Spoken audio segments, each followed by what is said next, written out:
दोस्तों जय हिंद जय भारत हर हर Mahadev. Welcome to academy of geopolitics. तो आज से ठीक 2 दिन पहले 1 जून को काजा कालिस, जो कि यूरोपियन यूनियन की हाई रिप्रेजेंटेटिव है डिफेंस पॉलिसी की और यूरोपियन कमीशन की वाइस प्रेसिडेंट भी, आज से ठीक 2 दिन पहले वो इस्लामाबाद जाती हैं और उनकी स्टेटमेंट सुन के पूरे एशियन रीजन में हड़कंप मच जाता है।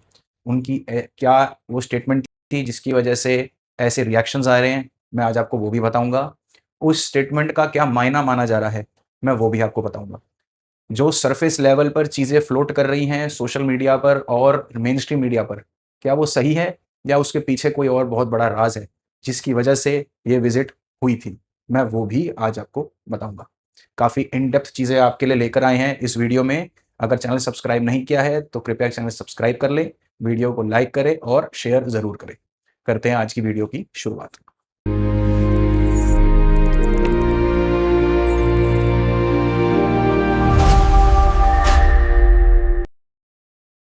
वीडियो की शुरुआत करेंगे सबसे पहले काजा कालिस के उस विजिट के, जो कि इस्लामाबाद में हुई आज से ठीक 2 दिन पहले। पहले हम उसके बारे में आपको बताएंगे।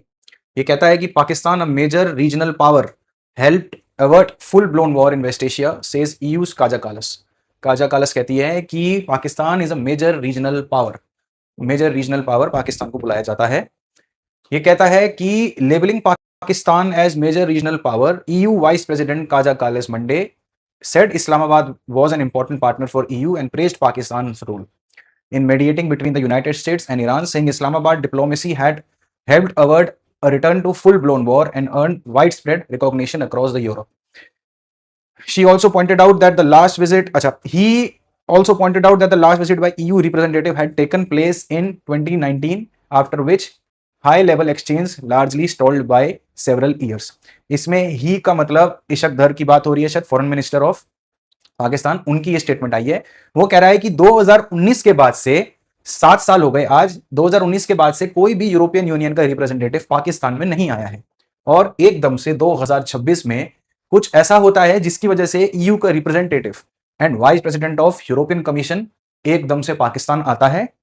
एक उनकी ऑलरेडी प्लान्ड कमीशन मीटिंग थी, उसके लिए आता है चाहे, लेकिन वो कमीशन मीटिंग पिछले 9-7 साल से हो रही है, लेकिन विजिट उनकी आज होती है। अगली लाइन में कहता है European Union is Pakistan largest export market. At the same time Pakistan is the largest beneficiary of bloc's generalised scheme of preferences plus GSP plus, which grants preferential access to European markets in exchange for commitments on human rights, labor standards and governance. अब Pakistan European union का एक preferred partner है। Mainly European union उससे textiles काफी लेता है और इसको इस प्रेफरेंस में रखने के लिए पाकिस्तान के अंदर ह्यूमन राइट कमीशन और लेबर स्टैंडर्ड्स और गवर्नेंस, इन तीन के बदले में ये टेक्सटाइल लिया जाता है और काफी कम या फिर ना के बराबर एक्सपोर्ट ड्यूटी से टेक्सटाइल यूरोपियन यूनियन पाकिस्तान से लेता है। The committee noted that both sides reiterated the importance of continuing cooperation within the framework of the generalized scheme of preferences. Calais briefed Pakistani officials on EU's forthcoming GSP framework, while Pakistan expressed its keen interest in joining the scheme. अब ये सारी उनकी ये visit थी जिसको main stream media ने cover किया है। ये प्रिंट से मैंने आर्टिकल लिया है, आप देख सकते होंगे। अब इसमें क्या क्या पॉइंट्स कवर करे हैं मैं एक बार आपको वो लिख कर बता देता हूं। सबसे पहले तो उन्होंने जीएसपी प्लस की बात करी, ये सबसे मेन पॉइंट है, क्योंकि अब जीएसपी प्लस में क्या होता है, प्रेफरेंस मिलता है पाकिस्तान को यूरोपियन यूनियन की तरफ से। अब यूरोपियन यूनियन कहता है कि हम आपसे ज्यादा से ज्यादातर वो टेक्सटाइल ही लेता है। यूरोपियन यूनियन टेक्सटाइल बाय करता है पाकिस्तान से लगभग 12 बिलियन यूरोस का, ठीक है जी, हर साल पर एनम ये उससे टेक्सटाइल का सामान लेता है। और ये इस जीएसपी के बदले यूरोपियन यूनियन पाकिस्तान से ह्यूमन राइट्स फॉलो करने की मांग करता है, प्लस उनको मांग करता है कि लेबर राइट्स फॉलो होनी चाहिए, ठीक है जी, और गुड गवर्नेंस रहनी चाहिए पाकिस्तान के अंदर। अगर ये सब होता है तो यूरोपियन यूनियन जीएसपी के थ्रू पाकिस्तान से सामान लेता रहेगा। ये सारी इनकी डिमांड्स रहती है। मोटा मोटा मैंने आपको ये जीएसपी कंसेप्ट समझा दिया। दूसरी बात जो इस काजा कालिस ने बोली थी, इन्होंने वहां बोली कि जो मेडिएशन पाकिस्तान ने अभी यूएस से और ईरान की वॉर में कराया, वो पूरे यूरोप में बहुत फेमस है और उसकी सराहना की जा रही है कि पाकिस्तान ने मेडिएशन बहुत बढ़िया करवाया। इस तारीफ के काबिल पाकिस्तान को इस चीज के लिए तारीफ के काबिल माना जाता है और कहते हैं कि अब पाकिस्तान एक डिप्लोमेसी में नंबर 1 होता जा रहा है नेशन, मतलब धीरे धीरे आगे बढ़ता जा रहा है। नंबर 1 तो नहीं कहा लेकिन आगे बढ़ता जा रहा है। तीसरी बात जो कि बहुत शॉकिंग थी, that Pakistan is a major regional power. मतलब ये पूरे एशिया मिडिल ईस्ट के इस पूरे रीजन का काफी मेजर रीजनल पावर है Pakistan. That was a shocking statement. मतलब इससे एशिया तो क्या ही शॉक होगा, सबसे ज्यादा तो इंडिया और हम जैसे लोग शॉक हो गए कि यार ये क्या स्टेटमेंट दे दी इन्होंने, क्यों स्टेटमेंट दे दी। अब पहले मैं आपको सरफेस लेवल पे क्या बातें चल रही हैं वो बताता हूं, उसके बाद मैं आपको आगे चल के समझाऊंगा कुछ। अब सरफेस लेवल पे क्या क्या बातें चल रही है कि पाकिस्तान का रोल यूएस और ईरान के मेडिएशन में था, जिसकी वजह से काजा कालिस ने ये बोला कि हाँ प्रेस करा पाकिस्तान को। दूसरा, स्टेट ऑफ हॉर्मोज में फ्री नेविगेशन, पाकिस्तान इस चीज का बहुत बड़ा सपोर्टर रहा है क्योंकि भाई खुद की हालत बुरी हो रखी है, वहां से सामान आ नहीं रहा है, महंगाई बढ़ती जा रही है, तो ऑब्वियसली स्टेट ऑफ हॉर्मोज तो हर किसी को खोलना है, इसमें कोई बड़ी बात नहीं। तीसरा, ट्रेड और जीएसपी फ्रेमवर्क, मैंने अभी आपको समझाया कि जीएसपी प्लस में पाकिस्तान है, उसमें पाकिस्तान को भी फायदा होता है और क्योंकि यूरोप सस्ते में पाकिस्तान से टेक्सटाइल लेता है तो यूरोप को भी ऑब्वियसली फायदा है। चौथा रीजन जो फ्लोट कर रहा है कि रीजनल और global stability, shared commitment to multilateralism, the UN charter and de-escalation of regional conflict including the Pakistan Afghanistan situation and broader Middle East crisis.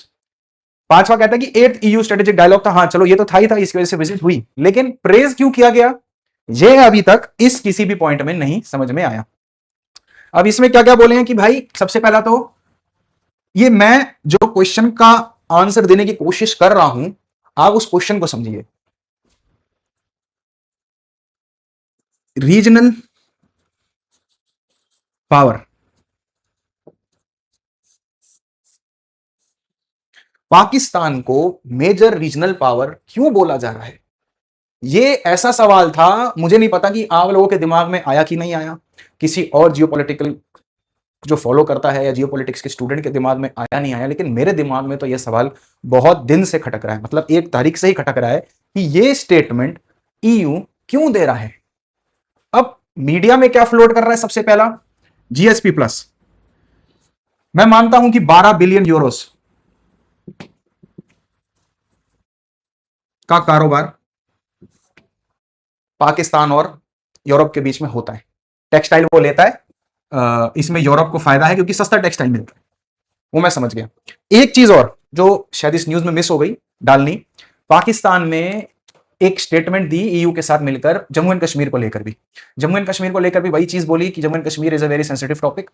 जब जम्मू एंड कश्मीर की ये बात कर रहे थे कॉमन प्रेस कॉन्फ्रेंस में, तो Kaja Kallas was totally quiet, she didn't said anything about it. अगर ठीक है उसकी हां नहीं समझेंगे लेकिन ना भी नहीं हुई। अब जम्मू एंड कश्मीर का स्टेटमेंट उठाना, और आपको पता है कि जम्मू कश्मीर का स्टेटमेंट उठाया जाएगा तो ऑब्वियसली इंडिया से रिटेलिएशन आएगा, एमईए की तरफ से statement. Keshav, then Siddhant, to your question regarding the reference to Jammu and Kashmir, we would like to say that we categorically reject such unwarranted references. In the joint press communique on matters internal to India, the Union territories of Jammu and Kashmir and Ladakh are integral and inalienable parts of India. Those who have no locus standi on such matters should desist from making any comment on them. वो क्या थी वो मैं नीचे description box में डाल दूंगा। MEA ने ये टोटल रिजेक्ट कर दिया और उसने बोला कि हम इस चीज को बिल्कुल नहीं मानते, Jammu and Kashmir is integral part of India and always remain. जब लास्ट टाइम चाइना के साथ बीजिंग में ये बात बोली गई थी तब भी इंडिया ने यही रिप्लाई दिया कि इसमें कोई किसी को हक नहीं बोलने का। काजा कालिस के साथ भी यही बात प्रेस कॉन्फ्रेंस में बोली गई, तब भी इंडिया ने रिजेक्ट करा कि इस चीज पे हम कोई भी कमेंट नहीं करेंगे। Jammu and Kashmir is integral part of India, all was and always will be an integral part of India. ये पार्ट इस चीज में रह गया था न्यूज में आर्टिकल में कवर करना। तो अब वापस इस पॉइंट में आता हूं, $12 बिलियन 12 बिलियन यूरोस का सामान हर साल जाता है, ठीक है जी, हर साल $12 बिलियन का टेक्सटाइल जाता है। ईयू ने जम्मू एंड कश्मीर के स्टेटमेंट को इग्नोर करा। जम्मू एंड कश्मीर के स्टेट को इग्नोर करने का मतलब डायरेक्टली आप इंडिया को कहीं ना कहीं पिंच कर रहे हो किसी बात को लेकर। अब आप ये सोचिए कि ईयू के लिए 12 बिलियन यूरोस का सामान ज्यादा जरूरी है, या आपने अभी देखा होगा कि पिछले साल लास्ट में ही ईयू के साथ इंडिया का मदर ऑफ ऑल डील हुई थी।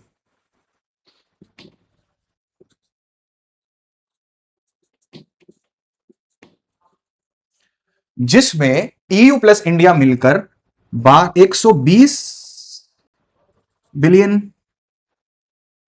120 बिलियन डॉलर का कारोबार करेंगे हर साल, 120 बिलियन डॉलर का। प्लस ईयू को क्या सबसे बड़ा बेनिफिट मिलता है? 150 करोड़ की जनता वाला देश, मतलब 150 करोड़ कस्टमर मोटा मोटा ईयू को मिलता है।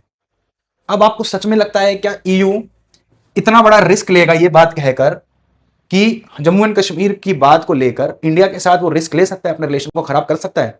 क्या वो आपको ये 12 बिलियन यूरो सच में लगता है कि इस चीज के लिए वो ये सोचेगा और ये जो 150 करोड़ की जो जनता है जो उनका कस्टमर बन सकती है, बनने वाली है, उसको रिस्क में डाल देगा जस्ट फॉर ये 12 बिलियन यूरोस का जो टेक्सटाइल जाता है? इतना तो भाई गुजरात के लोग एक क्वार्टर में ही दे देते हैं, जितना पूरे साल में पाकिस्तान नहीं दे सकता। तो आपको सच में लगता है क्या ये रीजन हो सकता है?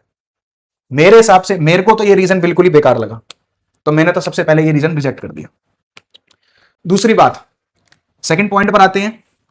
सेकंड रीजन वहां पर यह कहा जाता है कि यूएसए और ईरान के बीच में जो मेडिएशन पाकिस्तान ने कराई,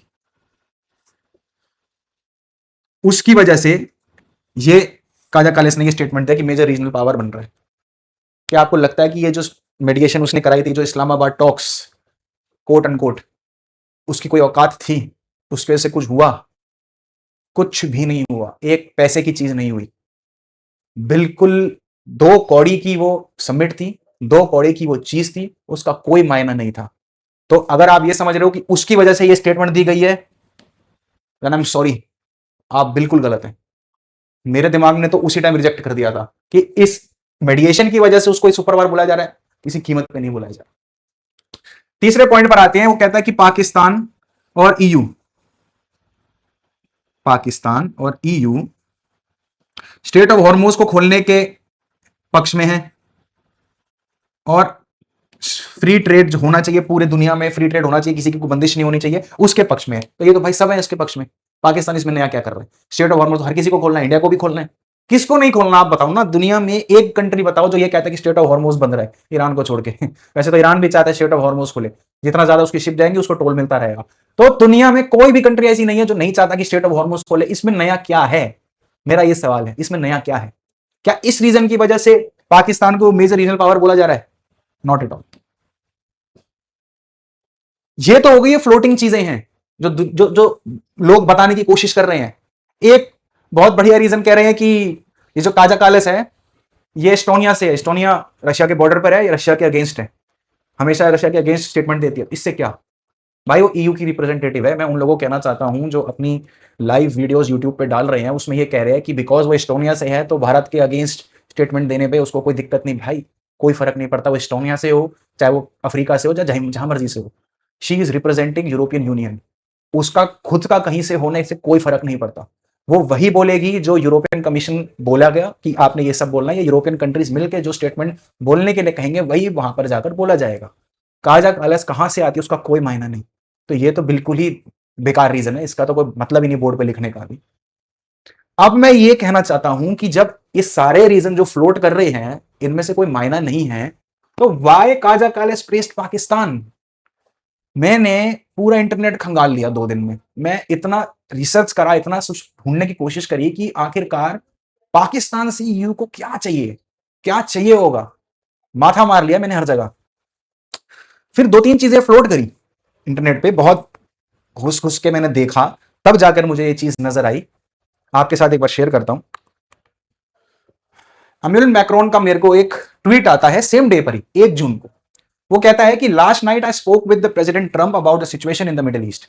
I commended the determined efforts he is leading to quickly reach an agreement between United States and Iran, which represents a unique opportunity to build a new security framework involving all concerned parties in order to enable a lasting stabilization of the region. अब Macron साहब ये कहते हैं कि मैंने Trump साहब से बात करी और ट्रंप साहब को मैंने उनकी बहुत तारीफ करी और उनका सराहना करी कि आप इस मैटर को खत्म करने की पूरी कोशिश कर रहे हैं, जिसकी वजह से I really appreciate that.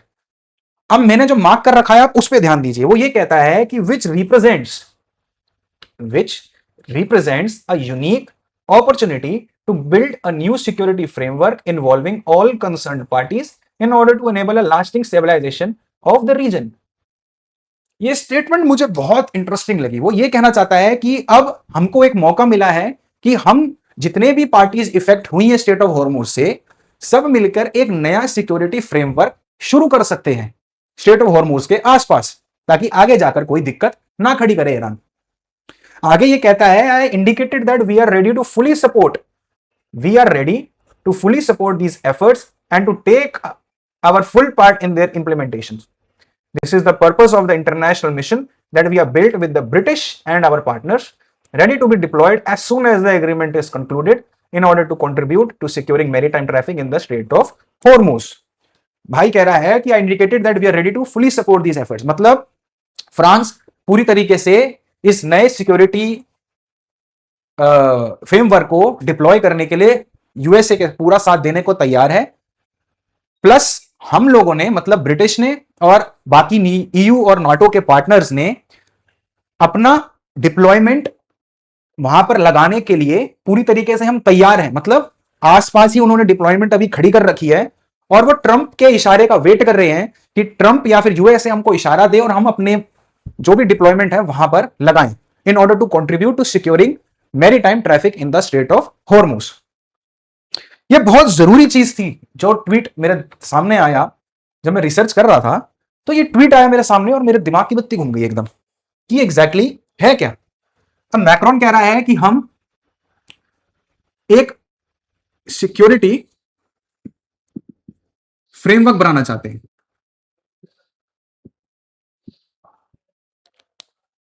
Macron कह रहा है हम एक सिक्योरिटी फ्रेमवर्क बनाना चाहते हैं स्टेट ऑफ हॉर्मुज के पास।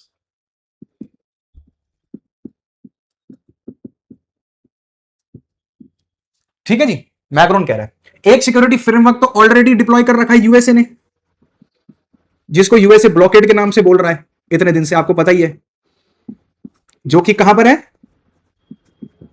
गल्फ ऑफ ओमान में। आप बहुत ध्यान से इस चीज को समझिएगा क्योंकि इसी में ही कहीं ना कहीं इस सवाल का जवाब छुपा है। तो आप प्लीज ध्यान से इस चीज को समझिएगा। एक सिक्योरिटी फ्रेमवर्क तो यूएसए ने बिछा रखा है गल्फ ऑफ ओमान के पास, आपको पता ही है, उसने सारी ब्लॉकेड वहां पर कर रखी है। अब मैक्रोन साहब क्या कह रहे हैं कि हम एक नया सिक्योरिटी फ्रेमवर्क डिप्लॉय करने के लिए रेडी हैं। हम मतलब ईयू की कंट्रीज जैसे फ्रांस, ब्रिटेन सारे मिलकर और नाटो की कंट्रीज, हम अपना एक नया फ्रेमवर्क डिप्लॉय करने के लिए रेडी हैं and we are waiting for the green signal from USA. दूसरा एक फ्रेमवर्क फ्रांस, मैं फ्रांस अलग से लिखूंगा, वो ईयू में ही आता है लेकिन मैं अलग से फिर भी लिख रहा हूं, फ्रांस, ईयू, नाटो और फ्रांस के साथ में ब्रिटेन भी अलग से लिखूंगा। ये एक नया security framework state of Hormuz के पास लगाने के लिए तैयार है और वो ये कह रहा है कि हम डिप्लॉय कर सकते हैं कभी भी जब भी हमारे को मिले। अगर डिप्लॉय कर सकते हैं स्टेट ऑफ हॉर्मुज के पास, इसका मतलब ये है कि फ्रांस और ईयू ने अपनी डिप्लॉयमेंट ऑलरेडी भेज दी है, क्योंकि वहां से एकदम से तो है नहीं कि मैं अभी बोलूंगा 3-4 घंटे में पहुंच जाएगा, बगल में तो है नहीं। मतलब इस चीज के लिए तैयारी वो काफी टाइम से कर रहे होंगे और उन्होंने इस चीज के लिए भेज दी होगी अपनी वॉरशिप्स या फिर जो भी उनका तैयारी थी, जो भी डिप्लॉयमेंट वो करना चाहते हैं वो कर दी होगी उन्होंने। अब फिर मैंने देखा कि यार अगर ये ऐसा कुछ करने की सोच रहे हैं तो इन्होंने इसकी कुछ तैयारी करी है कि नहीं, क्या है इसके बाद। ये Charles de Gaulle military ship tracker, ये वही है जिसके लिए मैक्रोन बोल रहा था कि ये मैं स्ट्रेट ऑफ हॉर्मुज के पास भेजूंगा डिप्लॉयमेंट के लिए, ताकि स्ट्रेट ऑफ हॉर्मुज को फ्रीली पास करने की के लिए खोला जा सके। अब ये आप देखो 30 मई सैटरडे, 30 मई को इसकी लोकेशन आ रही है southern Red Sea and Gulf of Aden. ये वही है जो फ्रांस का है ये वॉरशिप। 30 मई को इसकी लोकेशन जो लास्ट अपडेट होती है वो होती है southern Red Sea, Gulf of Aden. इसको मैंने यहां पर बनाकर दिखाया, एआई जनरेटेड है, मेरे खुद का बनाया हुआ है ये। तो ये आप ये मत सोचना ये कहीं पर मिला, ये मैंने खुद बनाया है। मतलब मोटा मोटा उसकी लोकेशन कहीं यहां पर आ रही है, ये गल्फ ऑफ एडन है यहां पर। अब यूएस ने अपना ब्लॉकेट मोटा मोटा यहां लगा रखा है कहीं,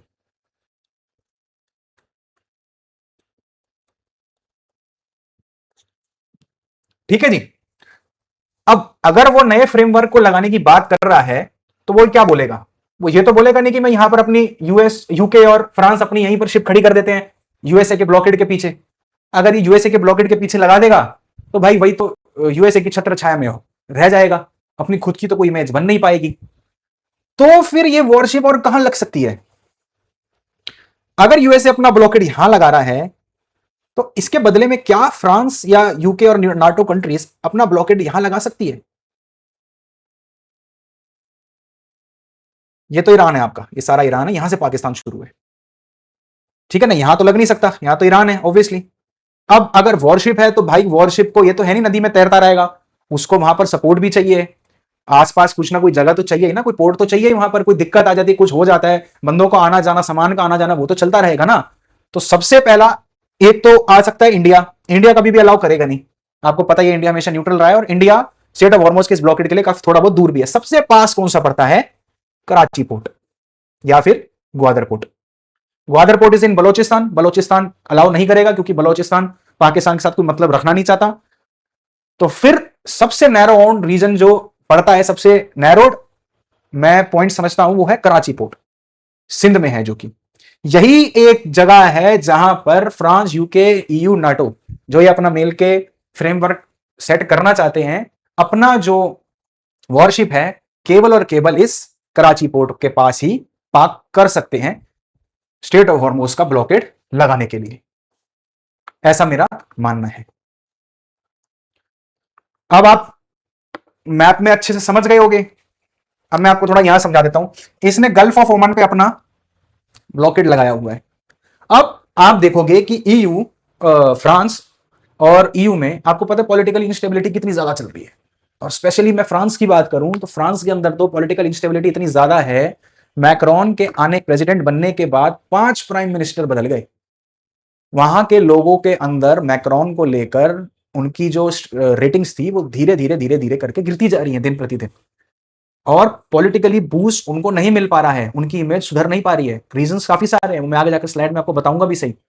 लेकिन इन सब के बीच में मैं ये मानता हूं कि फ्रांस चाहता है कि एक नया फ्रंट बनाया जाए यूएसए के अगेंस्ट, यूएसए से लड़ने के लिए नहीं वो बनाया जाए, लेकिन एक पैरेलल फ्रंट बनाया जाए जो कि हम ये दिखा सके कि भाई जिसको यूएसए नहीं पसंद, जिसको यूएसए नहीं पसंद, क्योंकि ट्रंप की नीतियां ही ऐसी हैं कि दुनिया परेशान हुई पड़ी है, तो वो फ्रांस कहना चाहता है कि जिसको यूएसए नहीं पसंद वो फ्रांस के पास आ सकता है। ऐसा फ्रांस और यूं मिलकर कुछ ना कुछ बनाने की कोशिश काफी दिनों से कर रहे हैं। अब अगर वो अपना एक इंडिविजुअल फ्रंट बनाना चाहते हैं तो गल्फ ऑफ ओमान के पास तो अपना वो शिप किसी कीमत पे वॉरशिप खड़ा नहीं करेंगे, क्योंकि अगर वहां पर खड़ा करेंगे तो यूएस वैसे ही क्रेडिट ले जाएगा कि भाई ये तो मेरी शिप खड़ी थी। आपको याद होगा कि ये जो अभी ईरान में, इराक के अंदर जब ये लोग नाटो के साथ मिलकर यूएसए गए थे, तो एक स्टेटमेंट में ट्रंप ने ये कह दिया था कि भाई तुम्हारे लोगों ने क्या करा, मेरी सेना लड़ी थी, तुम्हारी सेना तो वहां पर खड़ी थी, ये बात बोल दी थी उसने। जब एक बंदा आज ये बात कह सकता है तो आपको लगता है वो इस वॉर को अगर सब ठीक हो जाता है, स्टेट ऑफ हॉर्मोज में इनका कंट्रोल बनाने की कोशिश ये जो कर रहे हैं करते हैं, तो क्रेडिट दे देगा? किसी कीमत पे क्रेडिट नहीं देगा। जब भाई उसको क्रेडिट ही नहीं मिलेगा तो वो पागल है अपनी वॉरशिप खड़ी करेगा, उसको अपनी छत्र छाया में, उसकी छत्र छाया में थोड़ा ना रहना है, उसको तो अपना ही कुछ क्रिएट करना है। तो अपना ही कुछ क्रिएट करने के लिए कौन सी जगह आती है?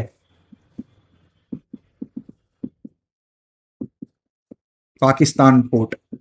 उसमें दो आ जाते हैं, एक तो बलोचिस्तान में है, दूसरा सिंध में है। बलोचिस्तान में आपको पता है किसी कीमत पे बलोच बीएलए आने नहीं देगी, बलोच लिबरेशन आर्मी किसी कीमत पे वहां पर आने नहीं देगी, और काफी रिस्क है, वो जानता है। तो कौन सा पॉइंट डाउन करो? सिंध।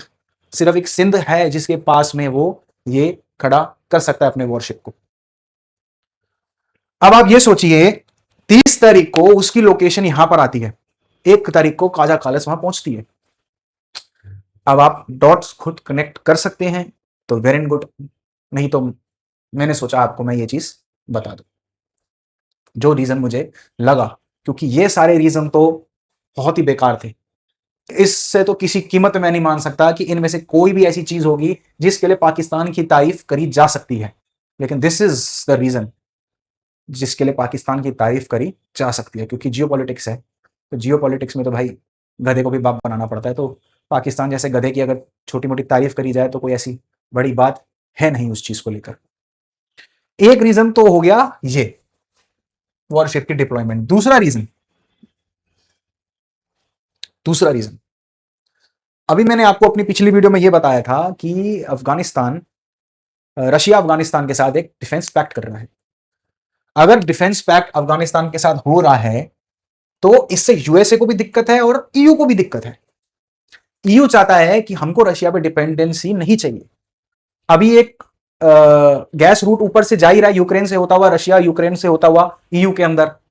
अब अपना एक ट्रंप रूट बनाना चाह रहा है, मैंने आपको पहले भी बताया, ट्रंप बनाना चाह रहा है अजरबैजान अर्मेनिया से होता हुआ all over to European Union, Turkey से होता हुआ all over to European Union. लेकिन रशिया भी इस चीज की तैयारी कर रहा है और मैंने आपको बताया था कि वो उसके लिए अफगानिस्तान से होता हुआ एक रूट बना रहा है, इसलिए अपनी अफगानिस्तान में प्रेजेंस बनाना चाह रहा है। तो क्या पाकिस्तान के अंदर ईयू अपनी प्रेजेंस छुटमुट बनाकर ऐसे छोटी मोटी तारीफ कर कर कहीं पाकिस्तान को ईयू अपनी तरफ खींचने की कोशिश कर रहा है? क्या कर रहा है? That is a big why. आप डॉट्स कनेक्ट कर सकते हैं। तो ये दो मेजर रीजन थे जो मुझे इनसे हटके लगे कि हां, हो सकता है कि इन रीजंस की वजह से पाकिस्तान की तारीफ करी जा सकती है। अब ये कुछ फ्रांस के पॉलिटिकल रीजंस हैं जो मैं अभी थोड़ी देर में बता रहा था कि फ्रांस एक नया न्यूक्लियर अम्ब्रेला क्यों बनाना चाहता है। पॉलिटिकल रीजन सबसे बड़े तो यही है कि मैक्रोन की धीरे धीरे डिक्लाइन होती जा रही है अप्रूवल रेटिंग्स, और उसके ड्राइवर्स है कि पब्लिक के अंदर डिससैटिस्फैक्शन बढ़ती जा रही है। ग्लोबल टेक कॉन्टेक्स्ट में देखा जाए तो मैक्रोन ग्लोबल इमेज मैक्रोन की बहुत नीचे आती जा रही है, क्योंकि आपको पीछे पता ही है ट्रंप ने भी उसको लताड़ दिया था, प्लस आपको याद हो को उनकी वाइफ ने भी उनको शायद थप्पड़ मारा था वो, तो इस वजह से मैक्रोन की इमेज थोड़ी डाउन होती जा रही है। अब अगर जियोपॉलिटिकल रीजन आए तो ईयू और नाटो का ट्रस्ट यूएसए पे धीरे धीरे घटता जा रहा है। वो आपको पता ही है, वो आपको सबको दिख ही रहा है कि NATO and EU do not trust the way they used to trust on US. क्यों? क्योंकि आए दिन क्या हो रहा है यूएसए के अंदर कि यूएसए एक पॉलिटिकल लीडर के मूड स्विंग्स पे चल रहा है। आज उस लीडर का मूड है, अच्छा मूड है तो वो अच्छी तारीफ कर रहा है, कल ट्रंप का मूड खराब हो जाता है तो वो उसी बंदे को अगले दिन गाली देने लगता है। आपने देखा ही होगा मैक्रोन के कभी चश्मे पे उसने फालतू बोला, कभी उसके कपड़े पे फालतू बोला, कभी उसकी वाइफ ने उसको थप्पड़ मारा, उस बात पे भी पता हो। मतलब एक कंट्री का एक लीडर है यार, तू उसको उस बात पे डिनोट कर रहा है कि तेरी वाइफ ने उसको थप्पड़ मारा, तो मतलब यही है ना कि USA is working on the mood swing of a single person. तो कोई क्रेडिबिलिटी इसलिए नहीं रहती, जिसकी वजह से नाटो और ईयू का ट्रस्ट धीरे धीरे यूएस से गिरता जा रहा है। दैट इज द रीजन कि ईयू चाहता है कि अपना एक अम्ब्रेला बनाए जिसके अंदर हम सारे लोगों को डाल सके। France is the only nuclear power of EU, ये आपको पता ही है, फ्रांस इसलिए अपना एक अम्ब्रेला बनाने में लगा हुआ है। डीगॉल ट्रेडिशंस इन 1966, ये है France UK nuclear steering group. France and UK formally agreed their nuclear forces are independent but can be coordinated. Foundation of European Deterrence. Norway joining France nuclear deterrence initiative. First European country formally aligning with French deterrence over American umbrella. ये वो खबर थी, Norway to join France nuclear deterrence initiative. पहले इसमें बोला गया था कि वो न्यूक्लियर अम्ब्रेला के अंदर आएगा, लेकिन अम्ब्रेला के अंदर नहीं है, वो डेटरेंस के अंदर है।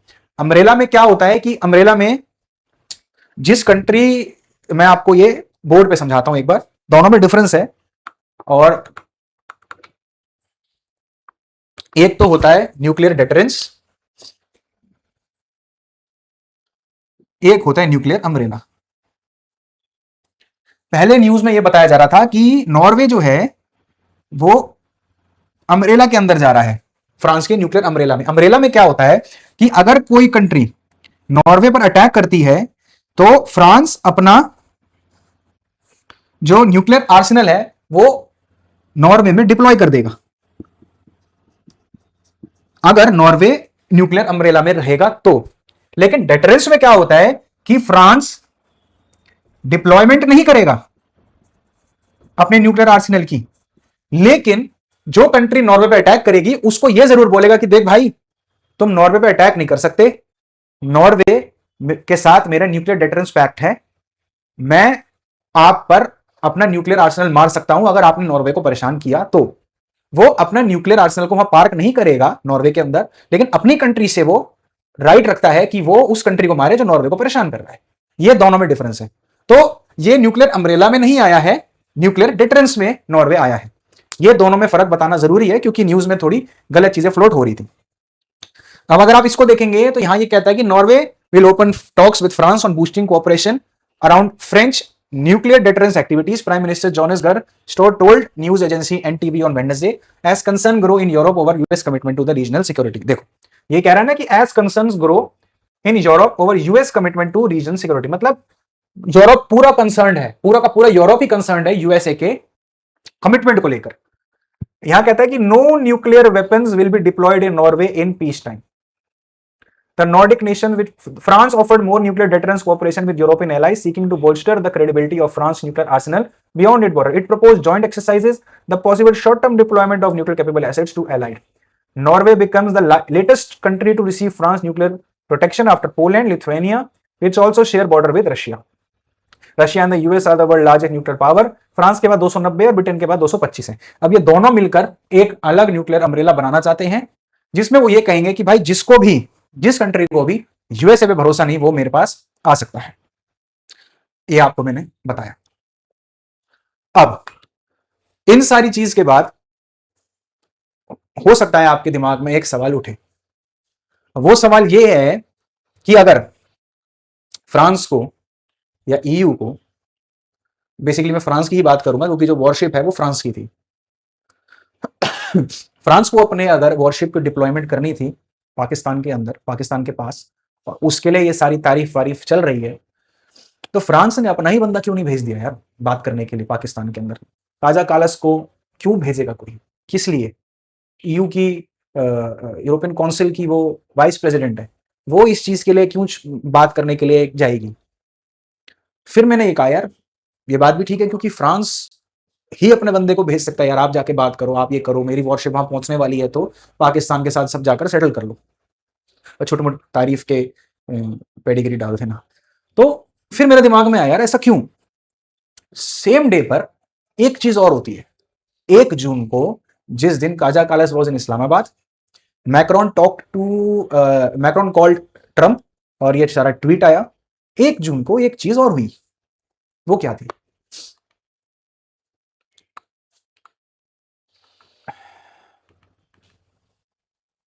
ये वो 5 प्राइम मिनिस्टर्स हैं जो बदल गए थे।